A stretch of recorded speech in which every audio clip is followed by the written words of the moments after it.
compared to his proposal that he did a couple of weeks Yeah. ago. And then, and I agree, I mean, and then there's gonna be the Gang of Six coming out. Right. So how come you can't say yours is what, 5.5 trillion, his is 4? Split the difference, get into a room, and But- figure yours out. Yeah, he doesn't do that apparently, so. Well, I don't think anybody does. So No party does. to answer your first question, so obviously, yes, you have to compromise. I mean, that kind of goes, that's the whole Right. process of democracy. I agree with that. Now tell Mr. Boehner. His No, they gotta tell His Obama. line, hey, come on, peanut gallery. His line in his budget, which is really his official budget, is this. Nancy got He gave a her way. speech. It was not really a budget. It was a speech, which he gave a couple of ideas on how to save money. And the best we can figure out is it does this. We asked his staff for this new budget, this new framework. They just referred us back to his original budget and to his press statements. So it's really not a budget. What he proposed in his speech was to have the iPad cut about $480 billion more in spending. The iPad is that commission that he put in charge of Medicare. That affects current seniors, by the way. We think that's the wrong way to go. And he also wanted some additional tax. He's got $2 trillion tax increases now. He wants to do some more.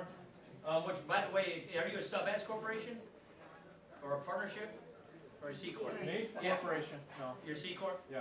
So what? So this is as best as we can determine what it is. I would just simply go. So yeah, where I don't think we're going to get a global agreement. I really don't. I just based upon all the political rhetoric we're getting, it strikes me that they're not really a big. That we're not moving toward a real agreement. So hopefully we can get a single or double, not a grand slam, on the way toward getting this situation under control. That is the hope I have. But at the end of the day, spending is the problem. So let's just say we try to split this difference with taxes. You know what kind of tax increase? Everybody says just tax the rich. I can't see what you're saying, You don't want to. but okay, you're probably saying something nasty. I Not can't see. true. So everybody says just tax the rich. If you took, what's the rich is defined as anybody making over 200 grand or 250,000, which by the way includes all those small businesses as well, who file their taxes as individuals.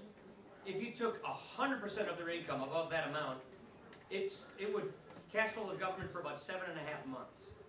I mean, if you took away all those Bush tax cuts on the wealthy that he's talking about, that wouldn't even, over 10 years of savings, it wouldn't even cut the deficit in half this year. So, or it would be about half. So the point I'm trying to make is, if you just think you can do this by taxing somebody else, there's no way. It's going to hit you too. I mean, it's going to hit all of us. It's going to hit the economy. And you got to also remember, when we keep saying just raise taxes on other people, the vast majority of successful small businesses, they file their taxes as individual people, as individuals.